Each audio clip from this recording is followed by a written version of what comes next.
Frenchies travel. So today we are going to Paris.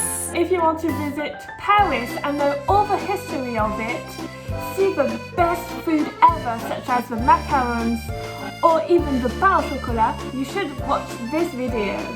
Yeah, so let's go for 2 days.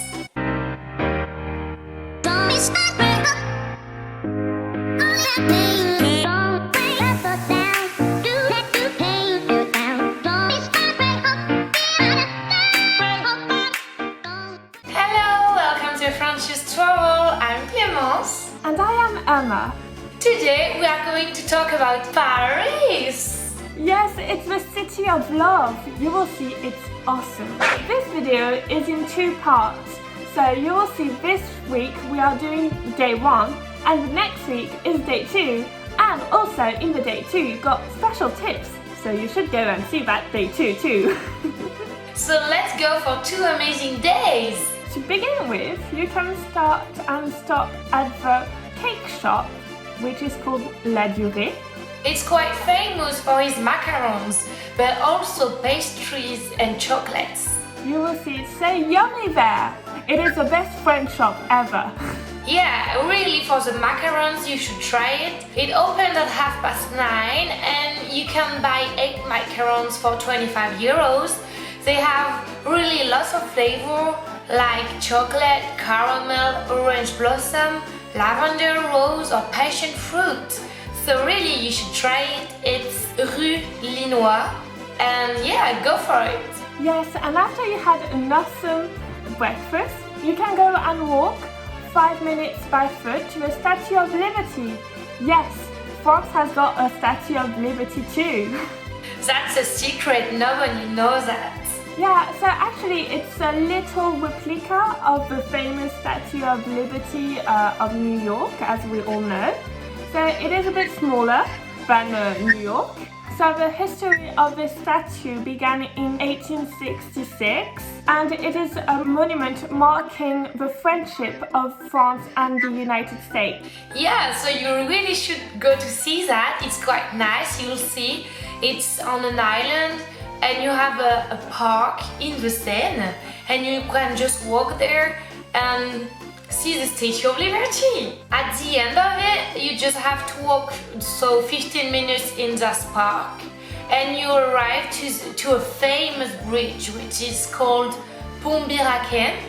It's quite famous because the movie Inception, part of it was filmed in this bridge. That's so cool. So you'll see you have 2 floors. And you have a metal viaduct, and on this viaduct you have the subway, and down you can walk and you have the car. And really it's so famous. Also Chinese people usually they get married on this bridge, I mean. Then you can go and walk to the Eiffel Tower, which is 10 minutes from this bridge. So the Eiffel Tower, as everybody knows, it's the French sculpture. It is 300 meters high and with the antenna it is 324 meters high. So the Eiffel Tower is the most visited monument in the world and it is named after the engineer Gustave Eiffel and whose design and actually built the Eiffel Tower. Really, I remember I used to go there when I was young. I went there in the winter and they had an ice skating ring in the Eiffel Tower. Well, I do remember that because I did go there when I was small too. And actually, I remember I was the first one at the top and you could see the view of Paris. And actually, there's also a restaurant at the top of it, but it's a bit pricey, so. The tour in the Eiffel Tower lasts about 2.5 hours. And then, when you took all your pictures of the Eiffel Tower, of course, you can walk around. You have the Champ de Mars, that's how you call the park next to the Eiffel Tower, but you also have the Square Trocadero and the Garden Trocadero, which is quite famous. It's a huge square because it's 100 square meters, so it's quite huge. And also Trocadero is the name of the fort the French took to the Spanish during a battle in Cadix. It's when they won the battle, so... Wow, it's so nice. I remember we being there, and actually we could see the Eiffel Tower, and just next to it you could hear some nice music, and it was awesome. Just after that, you can walk 20 minutes and you arrive to the Hotel of Invalides. Invalides mean people who became disabled during the war. And so there you have an hotel for those people, but also you have a cathedral, Saint Louis, and also a museum, and to finish with, you have a military necropolis where you can find the tomb of Napoleon I, who was the first French emperor. I remember I saw Napoleon's tomb, and I don't know, it was like in the center you could see everything, and it was impressive actually. Yeah. So this hotel was built in 1670 and it was ordered by Louis XIV. So after you saw all that, because there's a lot to see there, you can go and eat just next to the Invalides. You can go and eat in the Marlon restaurant. It's not that expensive, it's about 10 to 20 euros, which is quite cheap in Paris. But look out, you can't reserve, so you should go there quite early. It is a Californian restaurant.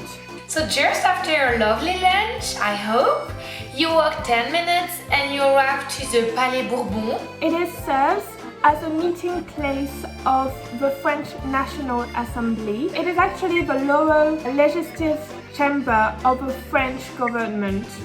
And the palace was built in 1722 for Louise Françoise de Bourbon. I remember when you walk next to this building, it's quite impressive because all the time you have some fancy cars and you have some bodyguards at the entrance, so it's really, you feel like this is an important place. After you saw that amazing palace, you can go to La Concorde. So to go to La Concorde, you can take the bridge, which is called the Concorde Bridge.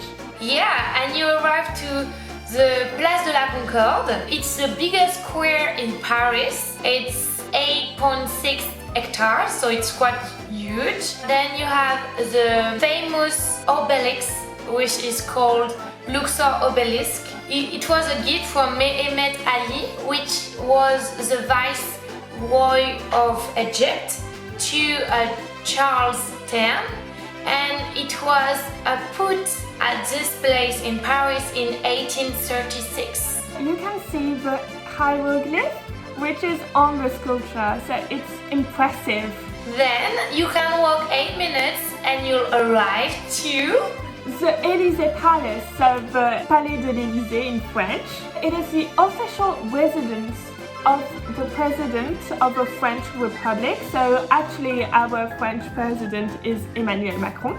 The Élysées Palace was completed in 1722 and it was built for Louis-Henri de la Tour d'Auvergne. So the current building contains the presidential office and residency, as well as the meeting place of the Council of Ministers.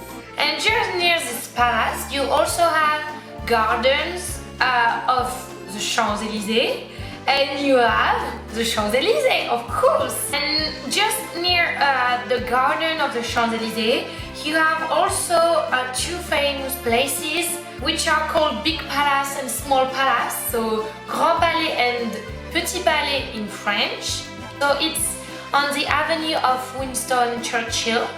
And the Grand Palais is where you can find some exhibition. It was built in 1897 for the World Exhibition, and it's in order to glorify French art. And you'll see from the outside, you can see a huge glass canopy, and it's quite impressive. And just in front of it, you can find the small palace, which was built in 1900 for the World Exhibition too. It's the National Art Gallery of Paris.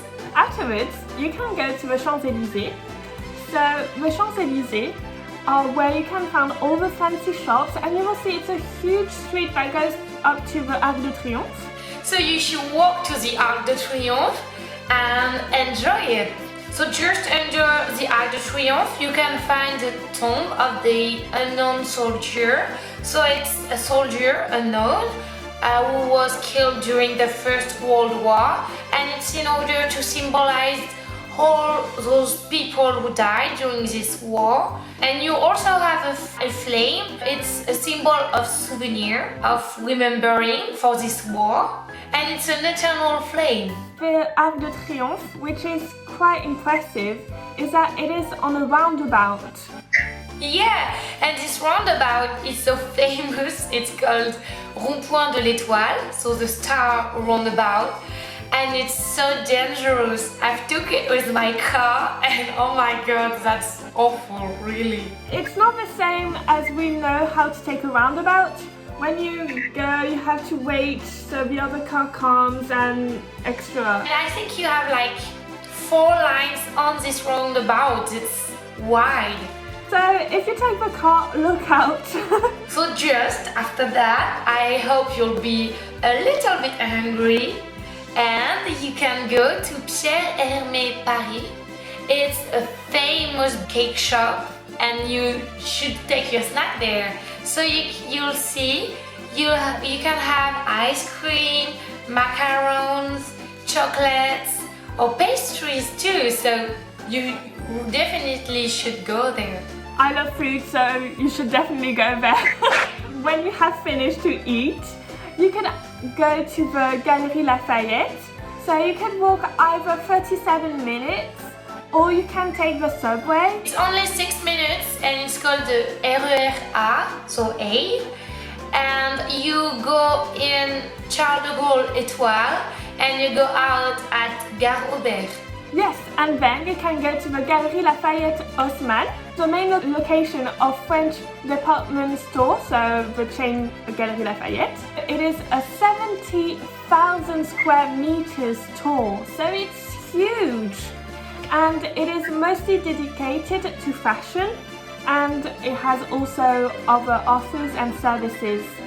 But it is mostly famous for Christmas because you got that huge Christmas tree in the middle and you've got like the decorations in it. It's big, unbelievable. Yeah, and when you walk in the street behind the window, you can see all those little puppets moving, and it's, I don't know, really, when I was a kid, it was just looking at a movie. Definitely, you have to go there, especially when it's winter. I mean, it's still so big when it's summer, but go there in winter for sure. And for the sales. And also, you should know that those Galeries Lafayette are in a famous street called Boulevard Haussmann, and those buildings are famous for their architecture. To finish with, you can walk 7 minutes and go for your dinner. So you can go to the restaurant Mollard. So we've been there, and wow, if you want to go in a French restaurant, go there. It's quite fancy, but it's not that expensive. It's 35 euros for a starter, a dish and a dessert, and it's the best place to try French food. You will see inside of it. The building is unbelievable inside, and the decoration is even more French. I feel like we're 100 years back. Yeah, and for the dessert, they have my favorite dessert. It's profiterole. So it's chocolate, vanilla ice cream and just pastry, but it's so good.